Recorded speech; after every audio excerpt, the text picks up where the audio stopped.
우리가 지난 2018년 4월 27일 판문점에서 남북 정상회담이 시작될 때 북측의 김정은이 방명록에다 새로운 역사 이제부터 이런 그 글귀를 남겼습니다.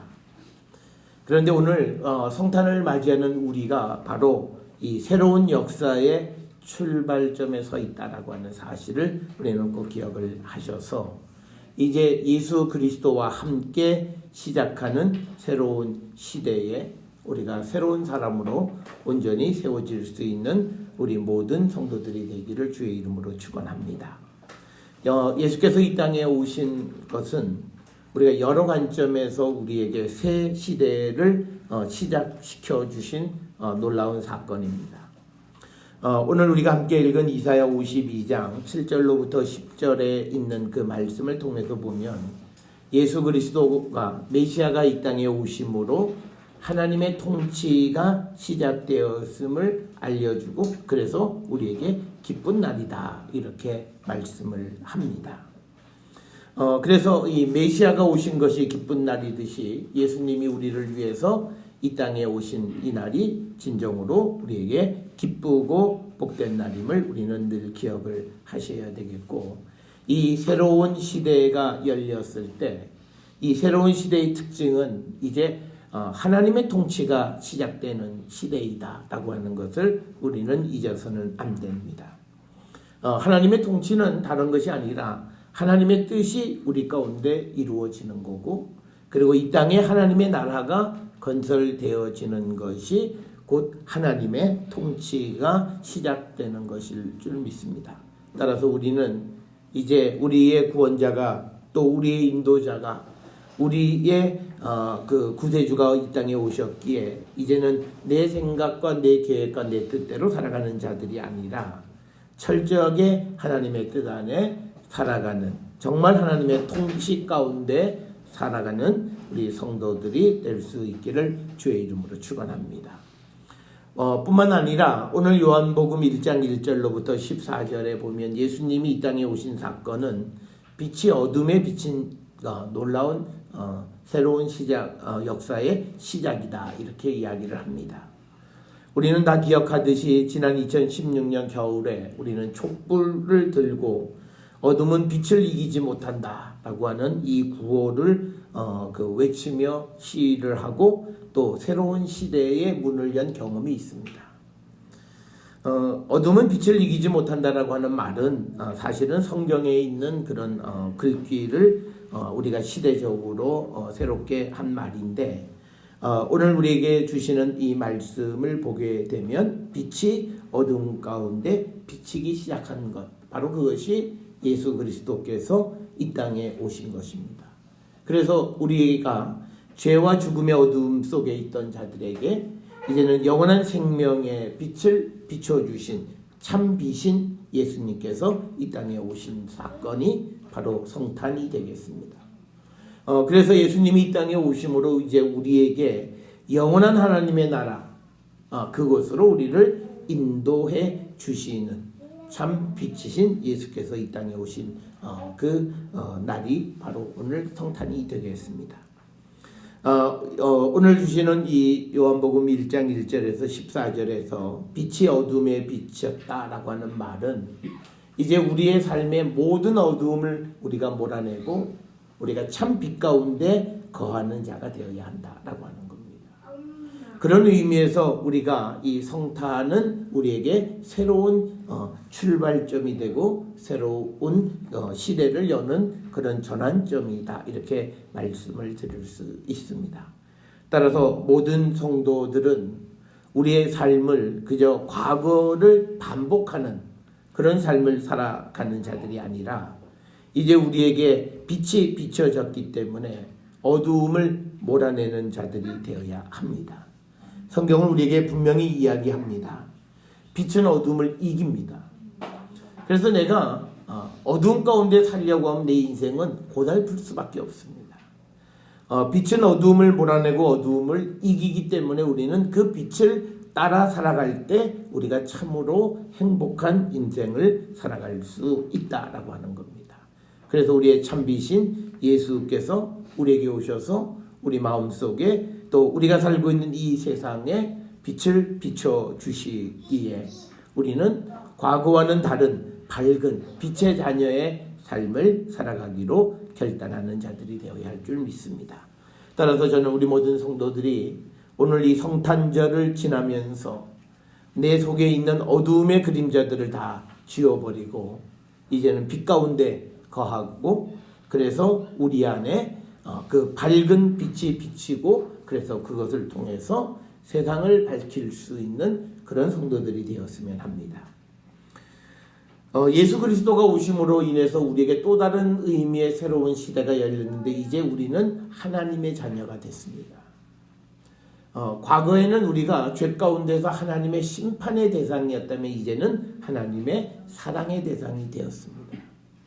그래서 하나님께서 이제 우리를 하나님의 가족으로 받아주셨고 그래서 이제 우리의 모든 삶을 하나님 자녀의 삶을 하나님께서 지켜주시는 그 새로운 출발이 바로 이 성탄절이 갖는 의미임을 우리는 기억하시면서 우리가 세상을 살아가면서 우리에게는 혈연적인 의미의 가족이 있지만 믿음을 통해서 우리에게는 또 다른 의미의 신앙적인 영적인 의미의 가족이 있는데 그것은 우리가 하나님의 자녀가 된 겁니다. 그래서 이제부터는 우리의 삶에 하나님이 간섭하세요. 그리고 또 우리의 삶을 하나님이 보호해 주시고요. 우리가 세상을 살아가면서 자녀들은 부모가 하는 말을 다 간섭이라고 생각하지만 그러나 부모는 보호하기 위해서 또 더 나은 삶을 위해서 간섭하는 겁니다. 마찬가지로 예수님도 하나님도 우리의 삶에 간섭하시는 이유는 우리의 삶을 자유를 억압하기 위해서가 아니라 우리에게 더 좋은 삶을 살아가게 하기 위해서 우리를 간섭하십니다. 그래서 우리는 이제 하나님이 우리의 영적인 부모가 되셨기 때문에 그분의 간섭을 우리가 거절하면 안 됩니다. 철저하게 그분의 말을 듣고 살아가야 되는 것이다. 우리말에 부모 말을 들으면 떡 하나라도 더 생긴다는 말이 있습니다. 우리가 하나님 말씀을 듣는 하나님의 자녀가 되어지면 우리의 삶에는 빛이 더 풍부해지고 우리에게는 생명이 넘쳐나게 되고 그리고 우리의 마음속에는 평화가 깃들이는 그런 복된 삶을 우리는 살아갈 수 있습니다. 따라서 우리는 하나님의 자녀가 되어진 이 시점에 이제부터는 하나님의 자녀로서 하나님의 말씀을 듣고 살아가는 자가 되기를 우리가 결단하는 그런 성도들이 되어야 할 줄 믿습니다. 오늘 주시는 본문의 말씀에서 예수가 빛이시다라고 하는 것이 오늘 요한복음 1장에 나와 있는 것의 핵심이고 그리고 예수님이 이 땅에 오셔서 활동하시는 그 활동을 상징적으로 보여주는 것이 빛입니다. 그러면 이 빛이라고 하는 것은 뭐냐면 우리가 항상 빛과 관계되어서 설명할 수 있는 건 어두움을 물리치는 겁니다. 여러분 오늘날 우리가 전기를 사용함으로 인해서 우리에게 시간이 훨씬 더 길어졌어요. 예전에는 해가 떨어지고 나면 물론 호롱불을 피워서 잠시 생활을 했지만 기름값 아끼기 위해서 그것도 오래 불 떼지 못하고 일찍 잤어요. 그래서 하여튼 사람이 살아가는 삶이 해가 뜨면 활동하고 해가 지면 자는 거였어요. 그런데 요즘은 이 문명의 이기에서 인공적인 빛을 만들다 보니까 이 순리를 다 깨트려 버린 거예요. 그래서부터 우리에게는 이제 병이 나기 시작하는 거고 우리의 인생은 불행하기 시작하는 겁니다. 저는 늘 항상 말할 때 해 있을 때 열심히 살아라.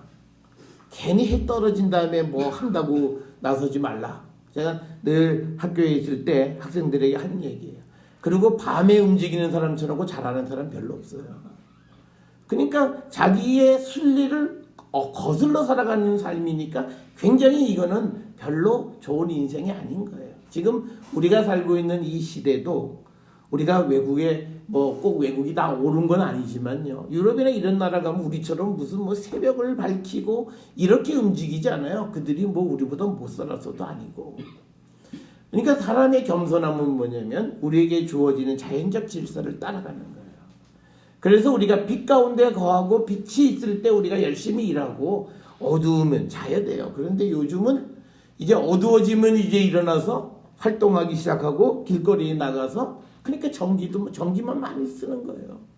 이거 뭐 작은 나라에서 전기 소비량이 이게 뭐 어마어마하게 많이 쓰는 이 현실 자체가 문제예요. 그러니 전기를 많이 생산하려고 하니까 원자력도 만들어야 되는 거예요.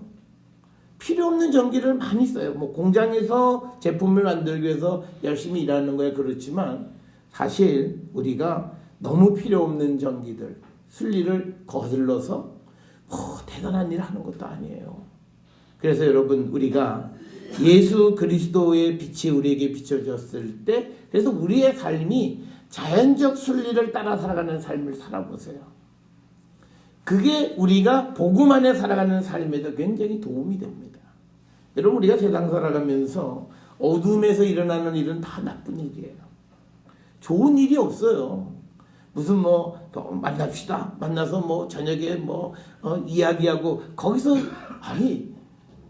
술 사주고 밥 사주고 부탁하는 건 다 뭐예요? 뭐가 문제가 있는 거죠.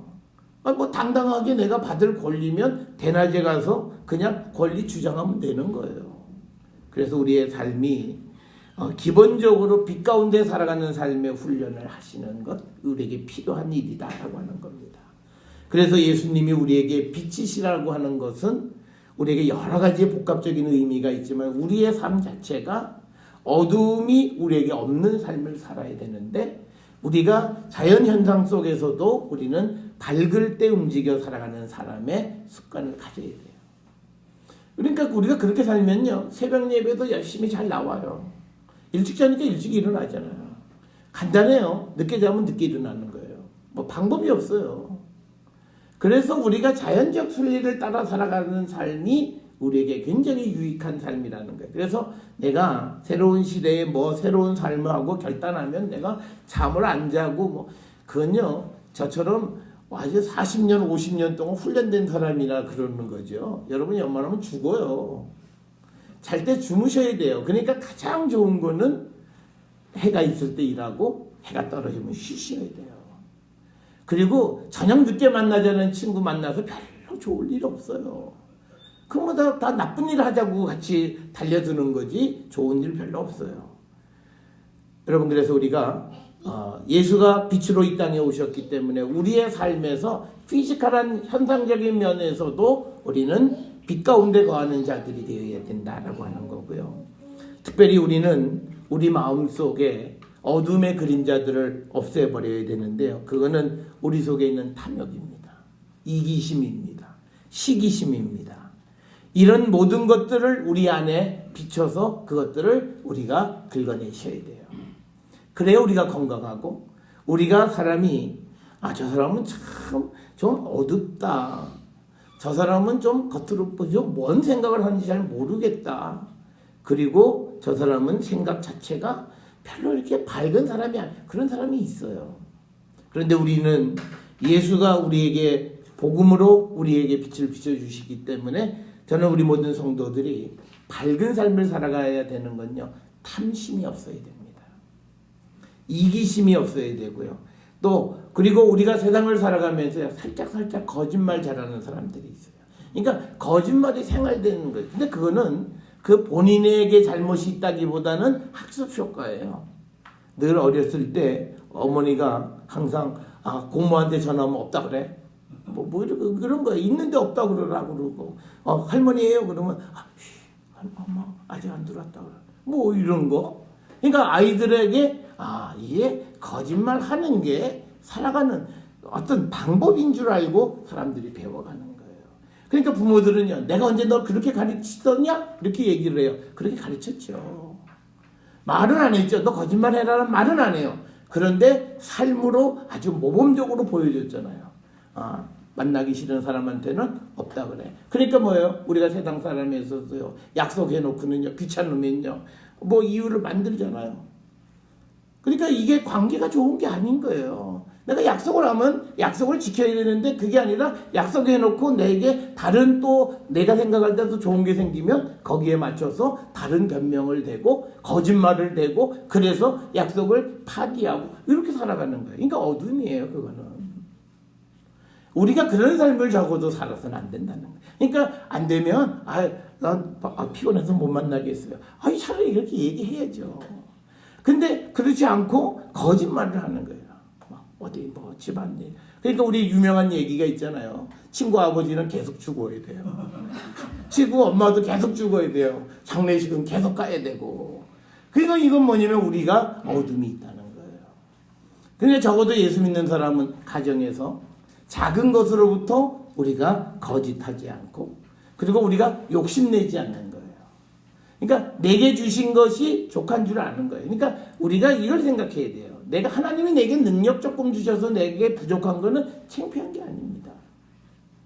그런데 우리는 그거를 그냥 애써도 그냥 가랭이 찢어지는 거죠. 요즘 그 장안에 화제가 되는 그 입시에 관계되는 어떤 드라마에 보게 되면 그거예요. 돈으로 처발라서 그냥 뭐 어떻게 하지. 근데 결국은 그 자녀가 부모에게 복수해요. 그러니까 도대체 이게 뭘 위해서 살아가는 거라는 거죠. 이거 뭔가 잘못되어진 거라는 거예요. 그래서 우리는 예수께서 우리에게 비춰진 빛을 받고 살아가는 사람들은 탐심, 이기심, 시기심 이런 것, 거짓 이런 걸 내려놓고 살아가는 거예요. 자기 수준과 분수에 맞게 살아가는 거고 그건 결코 창피한 게 아닙니다. 우리가 그 삶을 살아야 돼요. 그러니까 우리가 일본이나 동양권의 특징이 뭐예요? 거품 경제. 이게 거품이에요. 자기 게 아닌 거예요. 후 불면 다 없어지는 거예요. 마치 그게 자기의 능력인 것처럼 착각하고 살다가 바람 한번 확 불어버리면 싹 다 없어져 버리는 거죠. 그리고는 10년, 20년 굉장히 큰 고생을 하게 살아가는 거죠. 그래서 우리가 이런 우리의 삶의 내면에 우리가 영적으로 우리의 어둠을 몰아내셔야 되고요. 특별히 우리가 정직해야 되는 건 뭐냐면요. 여러분 우리는 예수님이 마지막 잡히시기 전에 베드로를 보시면 돼요. 예수님이 야 너희들은 다 날 떠날 거야. 그랬더니 세상 모든 사람이 떠나도 나는 안 떠나요. 그러니까 예수님이 기가 차니까 뭐라 그래. 야 넌 조금 있다가 날 3번 부인할 거야. 난 차라리 예수님하고 죽겠어요. 그래요. 다 거짓말이잖아요. 그 말은 뭐냐면 자기가 자기를 몰라요. 그러면서 자기 확신 가운데 살아요. 이게 오늘날 우리의 문제입니다. 그런데 믿음은요. 내가 믿음 없음을 하나님 앞에 내가 고하는 거는 창피한 거 아니에요. 그건 죄가 아니에요. 오히려 믿음이 없는데 믿음 있는 척하는 게 죄죠. 그래서 우리의 믿음이 우리가 아주 정직한 믿음을 가져요. 내가 모를 수도 있고 내 믿음이 아직 부족할 수도 있어요. 그건 전혀 문제가 되는 게 아니에요. 내가 늘 온전을 향해서 가기만 하면 되는 거예요. 그래서 우리가 특별히 하나님 앞에 우리가 정직한 삶을 사셔야 됩니다. 그게 우리가 예수가 내 안에 계시는 성도, 빛이 내게 비춰진 그런 성도들이 영적으로 어둡지 않고 밝은 삶을 살아가는 거예요. 그러니까 우리가 내가 부족한 사람이 부족함을 인정하면요. 나는 뭐든지 즐거워요. 그런데 부족한데 내가 부족하지 않은 척하면 그때부터 뭐예요? 거짓말이죠. 그때부터 하여튼 다 거짓말하는 거예요. 그래서 우리가 이 영적으로 어두워진 자들에게 빛을 비춰주시는 것이 예수님이시다. 그래서 우리에게 새 시대는 이제는 탐욕스러운 삶을 청산하고 우리가 자유롭게 정말 기쁨 가운데 세상을 살아가기를 결단하는 자들이 되어야 한다. 또 하나는 우리가 예수님은 이 세상에 비춰서 이 세상의 어두움을 물리쳐 주시는 분입니다. 그래서 우리가 늘 하는 얘기예요.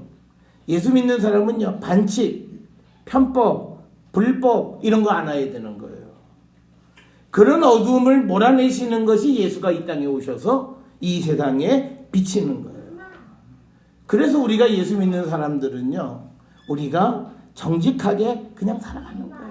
그러니까 내가 정직하게 살아갈 때 내가 어떤 어려움을 당할 때 반드시 믿으세요. 그 어려움 때문에 절대 어떻게 되지 않아요.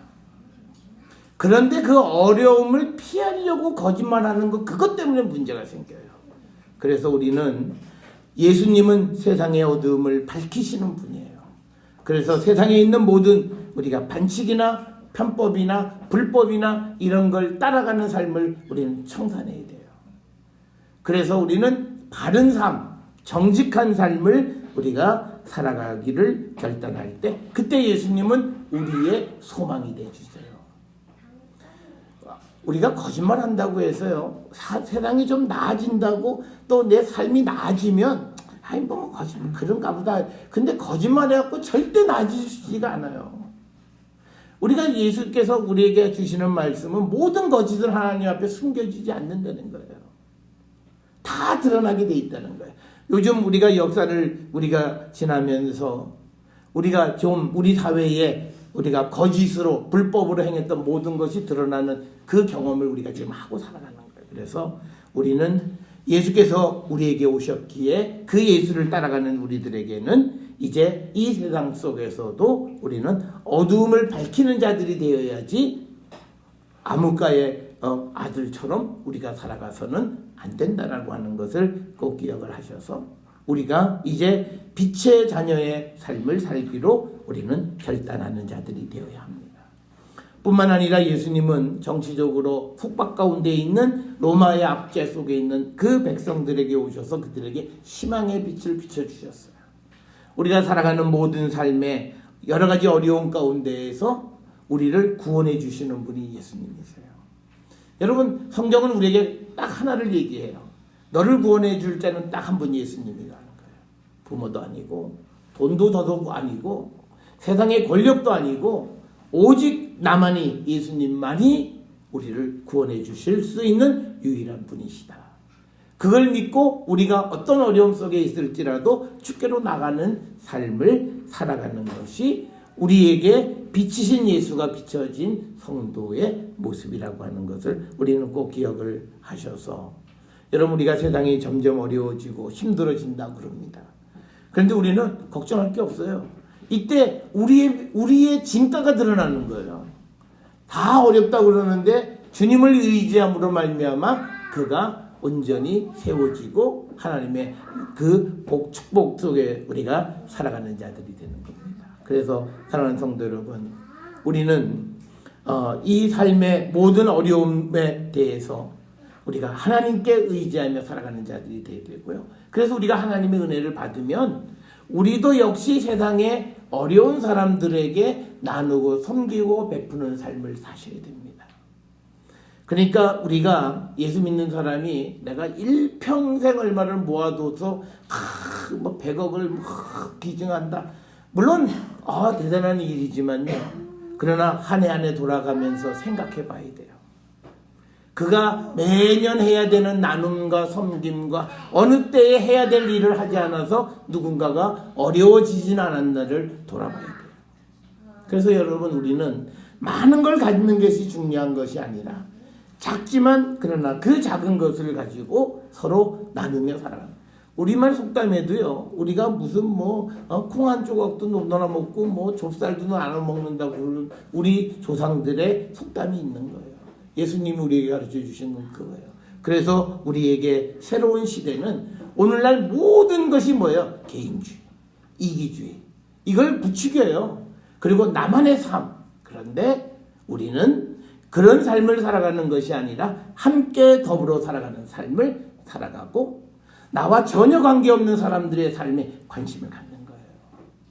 그리고 그들의 어려움과 그들의 필요에 우리가 내가 할 수 있는 능력이 있다면 내가 최선을 다해서 그들을 돕는 삶을 살아가는 것이 바로 비춤을 받은 우리들이 세상을 살아가는 모습이 되겠습니다. 사랑하는 성도 여러분, 나 예수 믿고 부자 됐다는 건 자랑거리가 아니고요, 엄청나게 창피한 일이에요. 예수 믿고 나는 돈을 많이 벌었습니다. 엄청나게 하나님 앞에 창피한 일인 걸 꼭 기억하세요. 우리가 예수를 믿으면 돈을 벌 수가 없습니다.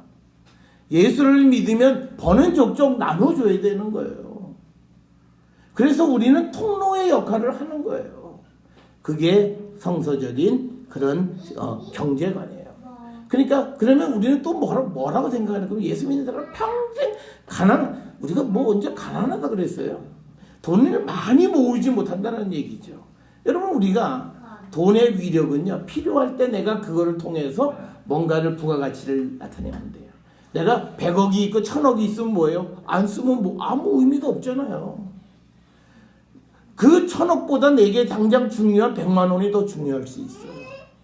그래서 우리는 그때그때 우리에게 필요할 때 누구를 돕거나 또는 어디 하나님의 일을 하거나 무슨 일을 위해서 필요할 때 우리가 최선을 다하고 정성을 다하는 그 모습으로 우리가 세상을 살아가는 것이 바로 예수가 빛이신, 그 빛이 비춰진 성도의 모습임을 우리는 꼭 기억을 하셔야 됩니다. 오늘 우리가 읽은 시브리서 1장 1절부터 4절에 보면 예수님이 이 땅에 오심으로 우리에게 새로운 시대를 열어주셨습니다. 과거에는 예수님께서 선지자들을 통해서 이런저런 모양으로 말씀하셨는데 예수님 오신 다음부터는요, 그 예언자 통해서 얘기 안 하세요. 누굴 통해서 얘기해요? 예수님 통해서 얘기하는 거예요. 그러니까 내가 예수 믿으면서도 무슨 뭐 예언자 쫓아다니는 거 그거 다 사기예요, 사기. 성경이 그렇게 하나님이 나는 이제 선지자를 통해서 얘기 안 한다? 예수님 통해서 얘기한다고 그랬어요. 그런데 왜 예언자라는 사람을 쫓아다니는 줄 모르겠어요. 성경을 안 봐서 그래요. 그래서 우리가 예수님이 이 땅에 오신 것은 뭐냐면 옛날과 다른 방식으로 우리가 소통하시는 거예요.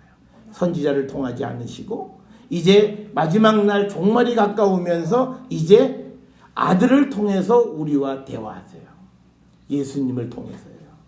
그러니까 주변에 누군가가 와서 뭐 이 집이 어떻고 저떻고 예언해 주면요, 그냥 쫓아내세요. 물 한 바가지 끼쳐가지고. 성경도 모르는 것이 어디 와서 함부로 입을 나불거리냐고. 성경은 그렇게 안 돼 있어요. 그런데 무슨 뭐 시대의 예언자가 어떠고 저떠고 왜 그런 소리. 이게 지금 히브리서 1장 1절에 모든 마지막 날에는 아들을 통하여 우리에게 말씀하셔요. 무슨 예언자가 있어요? 예수님 보내지 않은 거예요. 다 자기 자칭 예언자예요. 그런데 우리가 귀를 기울이지 말라는 거예요. 그래서 여러분, 우리가 이 예수님은 우리에게 하나님과 소통할 수 있는 유일한 절대적 방법이에요. 그 주님을 영접하고 그 주님에 의해서 우리가 하나님과 소통하는 그런 성도의 삶을 살아가야 된다는 거고, 그래서 3절에 보면 예수님이 하나님의 영광의 광채고 본체의 형상이다. 이 말이 어려운데 이 말은 뭐냐면요, 예수님은 누구냐? 하나님의 판박이라는 거예요. 하나님과 똑같다는 얘기예요. 그러니까 하나님을 딱 집어놓은 게 예수님이에요. 우리가 흔히 얘기하죠. 붕어빵이다. 그런데 외형으로만 붕어빵이 아니라 능력과 본성과 모든 것이 하나님과 동일한 분이시라는 거예요. 그분을 우리에게 보내주신 것이 오늘 이 땅에 오신 예수 그리스도시고, 그분은 모든 것을 행할 수 있는 능력을 가지고 계세요. 그래서 우리가 그분께로 가면 우리의 모든 문제를 해결해 주시는 분이시고, 그분이 우리에게 새로운 길을 열어주시는 분이시다. 이제 사랑하는 성도 여러분, 우리 주님이 오심으로 우리에게 새 시대가 열렸습니다. 이제 여러분의 삶에 빛이 비춰짐으로 여러분의 어두움을 몰아내고 이제 주님이 주시는 새 시대를 마음껏 살아가는 거룩한 성도들이 될 수 있기를 주의 이름으로 축원합니다.